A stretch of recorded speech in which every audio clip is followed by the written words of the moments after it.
بوډۍ ښځې هلک د خپل کور تر شا جوړې یوې کوټې ته بوت.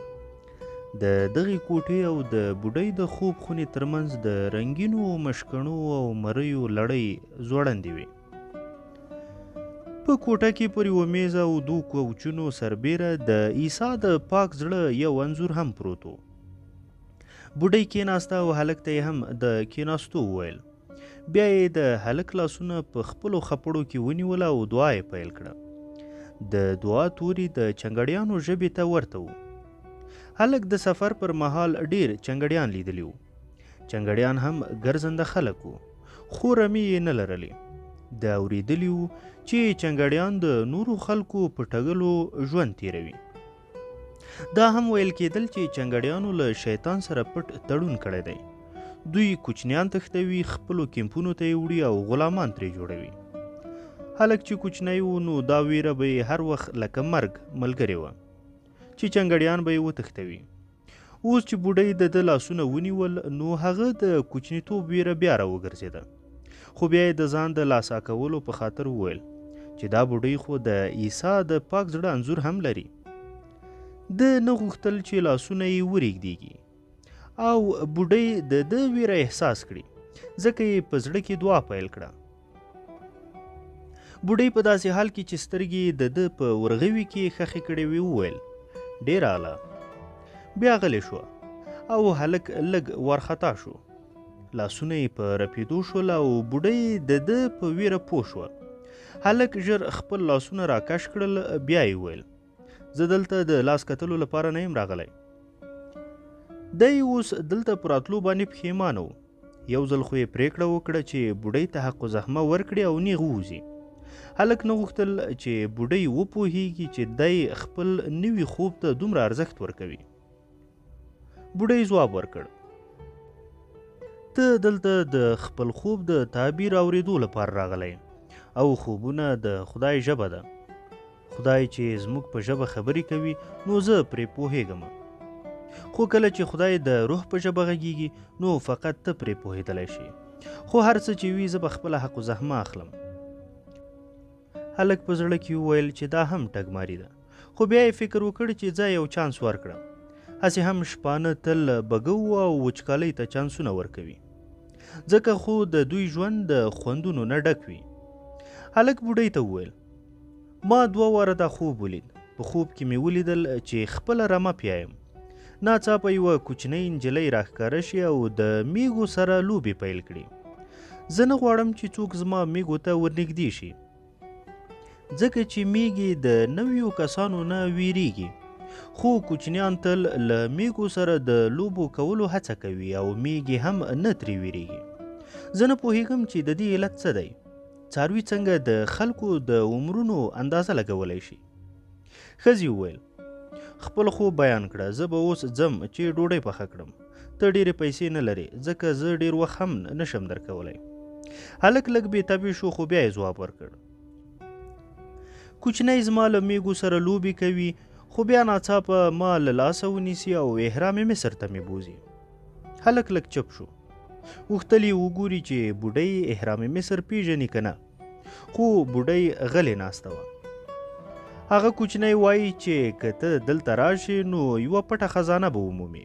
خو مخکې له دې چې هغه ماته د خزانې سم ځای په نښه کړي 2 واره زه راویښ شوم. بوډۍ 2 دقیقې چوپ ناسته وه. بیا یې د ده 2 لاسونه ونیول او په ځیر یې وکتل.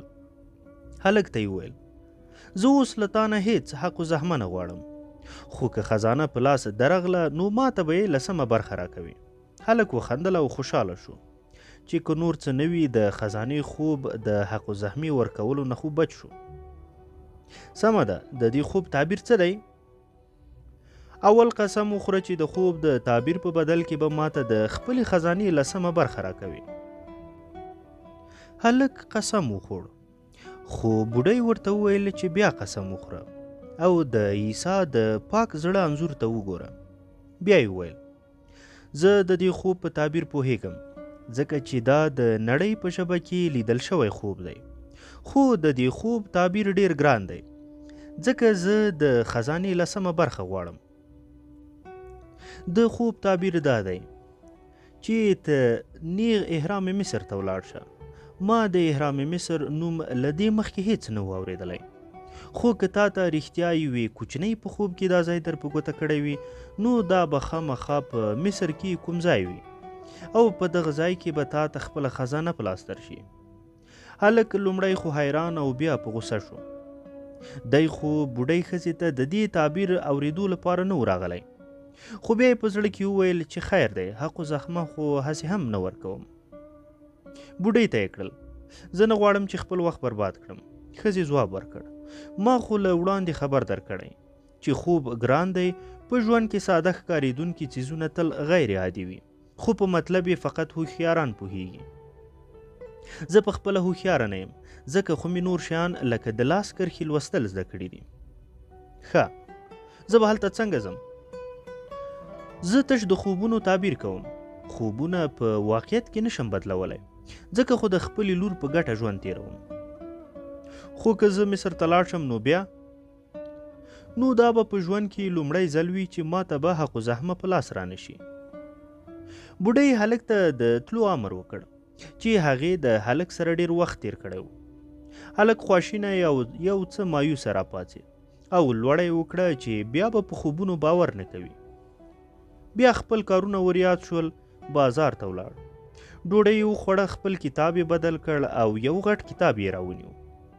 بیا د دوکانونو مخې ته په یوه لویه څوکۍ کېناست او هغه نوي شراب چې اوس یې اخیستي وو راواخیستل چې له خوند او معیار نه یې ځان خبر کړي. ورځ توده او شراب خوندور و. هلک خپله رمه د ښار له دروازې سره نږدې د یوه ملګري په انګړ کې تړلې وه. د په ښار کې خورا ډېر ملګري لرل. ده ته ګرځېدو ځکه خوند ورکاوه چې په دې توګه یې ډېر نوي ملګري جوړولی شوی. خو دا هم سمه خبره وه چې ده به له ملګریو سره ډېر وخت نه تېراوه. هره ورځ د خلکو لیدل لکه ده به چې په ښوونځي کې لیدل د ژوند برخه ګرځي او بیا په بنیادم د بدلون راوستلو هڅه کوي. او که څوک د خلکو له تمو سره سم ځان بدل نه کړي نو خلک خفه کیږي. هر سړی خپله مفکوره لري چې نور خلک باید څنګه ژوند وکړي، خو د خپل ژوند په اړه څوک فکر هم نه کوي چې باید څنګه تیر کړی شي. هلک غوښتل چې د لمر تر پرېوتو پورې انتظار وباسي، خو بیا به خپله رمه راوباسي او په مخه به یې کړي. بیا به که خیر وي 3 ورځې پس د سوداګر له لور سره ناست وي. هلک د کتاب په لوستلو پیل وکړ. په لومړۍ پاڼه د یوې جنازې ذکر و او د کردارونو نومونه هم ډېر ګران وو. هلک پرېکړه وکړه چې که په ژوند کې چیرته هم د کتاب لیکلو زمینه ورته برابره شوه نو په خپل کتاب کې به په یو وخت تش د یو کرکټر ذکر وي چې لوستونکي د ډیرو نومونو د یادولو له زیاره وساتي. خو کله چې د خپله توجه په کتاب کې زیاته کړه نو خوښ شو. په کتاب کې د جنازې ذکر په داسې ورځ شوی و چې واوره ورېده. هلک د واورې په ذکر د یخنۍ احساس ته ښه راغلاست ووی. هلک کتاب لوست چې یو بوډا سړی یې تر څنګ کېناست او د خبرو کولو هڅه یې پیل کړه. سړي په دوکانونو کې بوخت خلکو ته ګوته ونیوه او ویې پوښتل دا خلک څه کوي؟ هلک غوښتل چې بوډا ته وښیي چې دی د کتاب په لوستلو کې ډوب دی، ځکه یې په وچه ژبه لنډ ځواب ورکړ، کار. هلک کتاب ته کتل خو فکر یې د سوداګر د لور په مخ کې خپلې میږې په کټیولو راڅرخېدې. ده غوښتل چې نجلۍ ته وښیي چې دی ګران او زیارستونکي کارونه هم کولی شي. د څو واره په تصور کې دا صحنه کتلې وه. ده لیدلی و چې نجلۍ ډېره خوشحاله ده او دی لګیا دی هغې ته ښیي چې میږي باید له شانه د مخ په لور وکټیلی شي. ده د ژوند خوندورې کیسې را یادولې چې نجلۍ ته یې د میږو د کټیلو په وخت بیان کړې وي. دغه کیسې د په کتابونو کې لوستې وي، خو ده غوښتل چې نجلۍ ته یې داسې بیان کړي لکه د خپل ژوند پیښې. په زړه کې یې وویل چې نجلۍ څه پوهیږي، هغه خو هسې هم کتابونه نشي لوستلی. خو بوډا سړی د خبرو د اوږدولو نیت کړی و. ده له هلک نه شراب وغوښتل او ویې ویل چې ډېر ستړی او تږی دی. هلک په دې هیله بوتل ورکړ چې بوډا به د شرابو څښلو نه پس دی یوازې پرېږدي، خو بوډا غوښتل چې خبرې وکړي. بوډا له هلک نه د کتاب په باب وپوښتل چې دا څه لولې. هلک ځان لږ بد اخلاقي ته چمتو کړ او بلې څوکۍ ته یې د تلو پرېکړه وکړه. خو بیا د مشرانو د قدر په باب د خپل پلار وینا وریاده شوه. د کتاب بوډا ته ورکړ ځکه چې یو خو دی کتاب د نوم په اړه باوري نه و چې څنګه لوستل کیږي، او بل یې دا فکر هم کاوه چې بوډا کتاب نشي لوستلی نو خجالت وشي او دی به یوازې پرېږدي. بوډا کتاب په لاس کې واړه راواړه او بیا یې وویل دا ډېر مهم کتاب دی خو رښتیا ډېر ستړی کوونکی هم دی.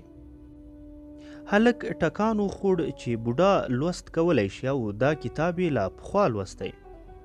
که دا رښتیا یو ستړی کوونکی کتاب دی نو اوس هم وخت شته چې بدل یې کړي. بوډا خبره پسې وغځوله. دا کتاب هم د هغو شیانو په باب غږیږي چې د نړۍ په ټولو کتابونو کې ذکر شوی دی. په دې کتاب کې د خپل برخلیک ټاکلو په اړه د خلکو بې کفایتۍ ذکر دی او په پای کې وایي چې هر څوک د نړۍ تر ټولو غټ دروغ رښتیا ګڼي. هلک هیښ پاتې شو او ویې پوښتل د نړۍ تر ټولو غټ دروغ کوم دي؟